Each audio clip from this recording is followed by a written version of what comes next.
പ്രിയമോ പ്രായോഗികമോ എന്നതാണ് ചോദ്യം. Advocate N Shamsuddin MLA മുസ്ലിം ലീഗിൽ നിന്നും, അഡ്വക്കേറ്റ് KS അരുൺകുമാർ CPM-ൽ നിന്നും, അഡ്വക്കേറ്റ് VP ശ്രീപത്മനാഭൻ BJP-യിൽ നിന്നും, S ആദികേശവൻ സാമ്പത്തിക വിദഗ്ധൻ. ഞാൻ രാഷ്ട്രീയ ചർച്ചയിലേക്ക് പോകും മുമ്പ് ആദ്യം ശ്രീ ആദികേശവനിലേക്ക് പോവുകയാണ്. ശ്രീ ആദികേശവൻ, ഇന്നത്തെ ബജറ്റ് പ്രഖ്യാപനത്തെ ഒരു പ്രായോഗിക ബജറ്റ് പ്രഖ്യാപനമായിട്ടാണ് പൊതുവെ വിലയിരുത്തുന്നത്. അത് പ്രതിപക്ഷ സ്വഭാവമുള്ള, പ്രതിപക്ഷ പാർട്ടിയല്ല, പ്രതിപക്ഷ സ്വഭാവമുള്ളവർ പോലും ഇപ്പോൾ അങ്ങനെയൊരു പ്രതികരണത്തിലേക്ക് വന്നിട്ടുണ്ട്. ഒരു സാമ്പത്തിക വിദഗ്ധൻ എന്ന നിലയ്ക്ക് താങ്കൾ എങ്ങനെ കാണുന്നു? സ്മൃതി, എന്ത് തരത്തിൽപ്പെട്ടാന്നാണ് പറഞ്ഞത്? പ്രാക്ടിക്കലായിട്ടുള്ള കാര്യങ്ങൾ മാത്രം ഉൾക്കൊള്ളിച്ചുകൊണ്ടിട്ടുള്ള പ്രായോഗിക ബജറ്റാണോ? മനസ്സിലായി. അതായത് നമുക്കറിയാം, ഈ സർക്കാർ ശരിക്കും പറഞ്ഞാൽ ധനകാര്യ മാനേജ്മെൻറ്റിൽ ഒരു ക്രൈസിസ് ഇന്നും നിലനിൽക്കുന്നുണ്ട്.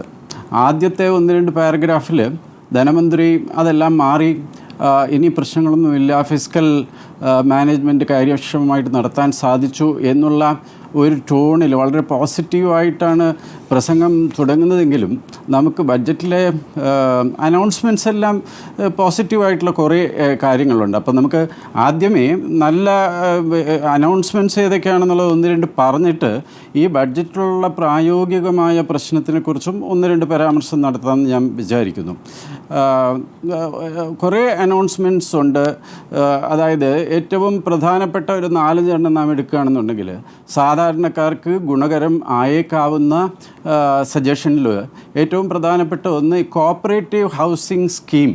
അതായത് ബോംബെ, ഡൽഹി പോലത്തെ സ്ഥലങ്ങളിൽ സാധാരണ ഒരു ഹൗസിംഗ് കോംപ്ലക്സ് ബിൽഡ് ചെയ്യുകയാണെന്നുണ്ടെങ്കിൽ ആദ്യമേ തന്നെ സൊസൈറ്റി ഫോം ചെയ്തിട്ട് പിന്നെ ഡെവലപ്പറിന് കൊടുക്കുന്നു, അതിനുശേഷം ബിൽഡിംഗ് അവിടെ കെട്ടിപ്പൊക്കുന്നു.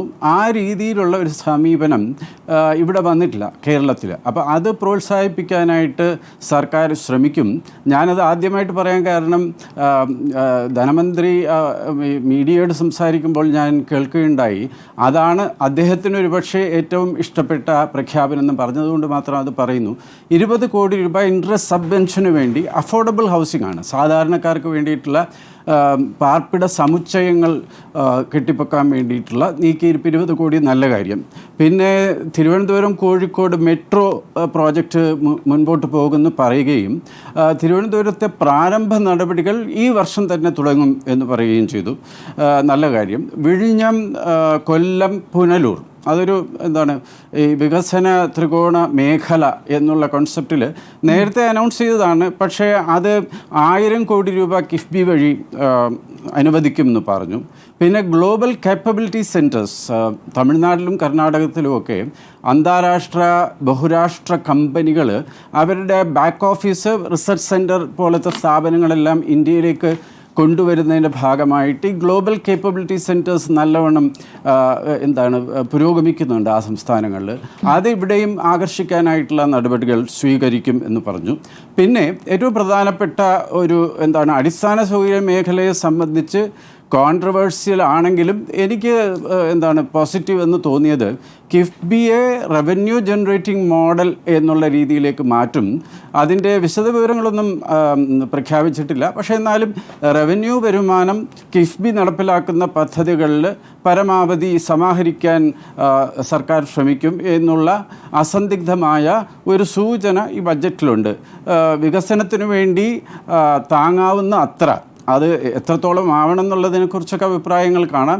പക്ഷേ ക്യാപിറ്റൽ അസറ്റ്സ് വരികയാണെന്നുണ്ടെങ്കിൽ ഇപ്പോൾ NHAI പോലെ നമ്മുടെ സ്റ്റേറ്റിൻ്റെ അധികാരത്തിലുള്ള റോഡുകൾക്കും ടോൾ പിരിവ് സബ്ജക്റ്റ് കണ്ടീഷൻസ് വരുന്നത് തെറ്റല്ല. മാത്രമല്ല, അങ്ങനെയല്ലാതെ നമുക്ക് പണം കണ്ടുപിടിക്കാനും സാധിക്കില്ല. ഇതൊക്കെയാണ് പോസിറ്റീവ്സ്.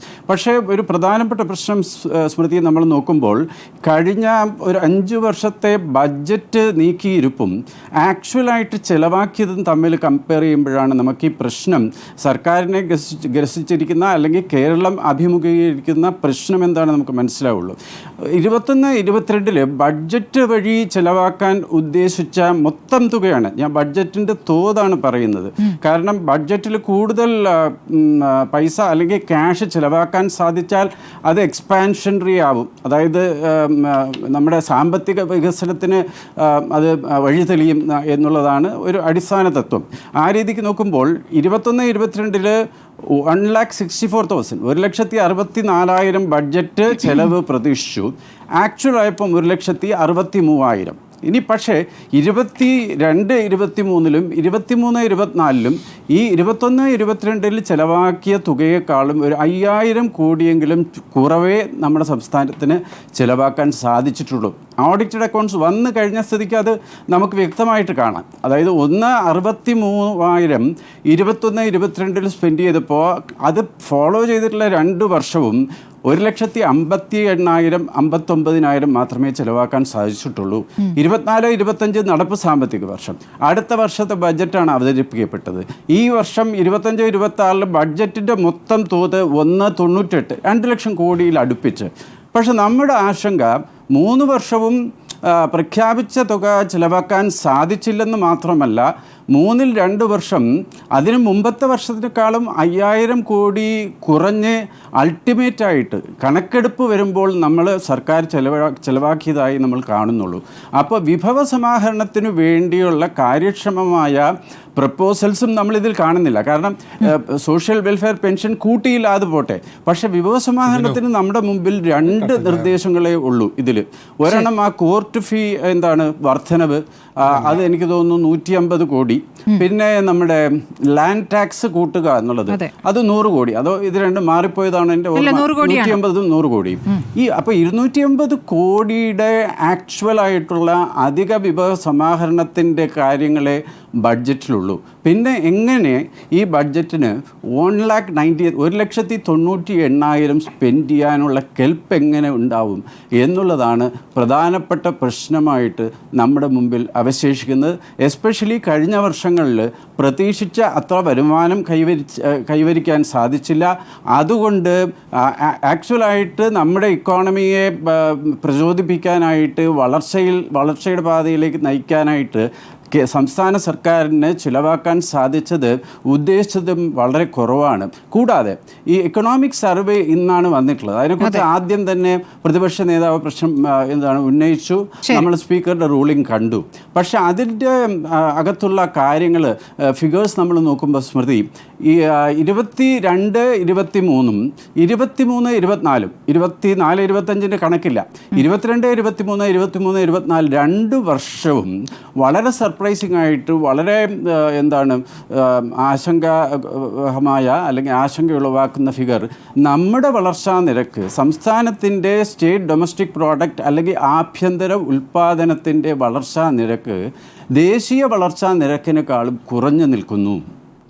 ആദ്യത്തെ 22-23 7.2 ആയിരുന്നു ഇന്ത്യയുടെ വളർച്ചാ നിരക്ക്.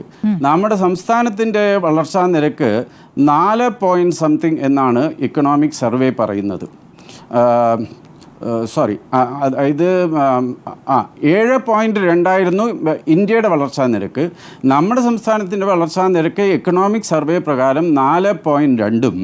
23-24 ദേശീയ വളർച്ചാ നിരക്ക് ഈ അടുത്ത കാലത്തും അത് പരാമർശിക്കപ്പെട്ടിരുന്നു, 8.2.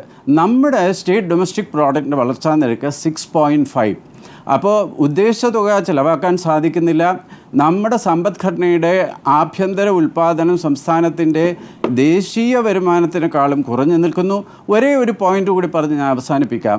ഈ വർഷത്തെ GST കളക്ഷൻ്റെ ഫിഗർ നാം നോക്കുമ്പോൾ ജാനുവരി 2025 വരെ എല്ലാ സംസ്ഥാനങ്ങളുടെയും GST വരവ് കണക്കാക്കുമ്പോൾ year on year January 24-25 compare ചെയ്യുമ്പോൾ കേരളത്തിൻ്റെ വരവ് 6% മാത്രമേ ഉയർന്നിട്ടുള്ളൂ. ദേശീയ ആവറേജ് 12%, തമിഴ്നാടിൻ്റെ തൊട്ടടുത്ത സംസ്ഥാനമായ തമിഴ്നാടിൻ്റെ 18%, കർണാടക 11%, തെലുങ്കാനയും നമ്മളെക്കാളും ഉയരത്തിൽ, ആന്ധ്രാപ്രദേശ് മാത്രമാണ് ഏകദേശം 5-6% നിൽക്കുന്നത്. ഞാൻ പറഞ്ഞു വരുന്നത്, വളർച്ച ദേശീയ തലത്തിൽ പോലും കമ്പയറബിളായിട്ട് നമുക്ക് വളരാൻ സാധിക്കുന്നില്ല. ഫിസിക്കൽ കൺസ്ട്രെയിൻസ് ഉണ്ട്, നമുക്ക് കടമെടുപ്പിനെ കുറിച്ചുള്ള കോൺട്രവേഴ്സി നമ്മുടെ മുമ്പിലുണ്ട്. അതുകൊണ്ട് ചിലവാക്കാൻ ഉദ്ദേശിക്കുന്ന തുക പോലും നമ്മുടെ സർക്കാരിന് 2-3 വർഷമായിട്ട് ചിലവാക്കാൻ സാധിക്കാത്തത് കൊണ്ട് ഈ ഇത്രയും വിഭവം ഇങ്ങനെ സമാഹരിക്കാൻ സാധിക്കും.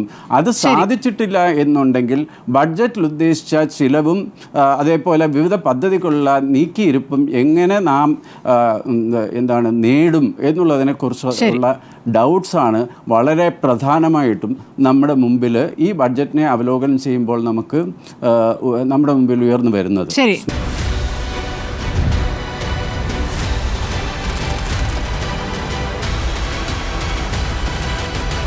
ഡിബേറ്റ് വിത്ത് സ്മൃതി പരുത്തിക്കാട്.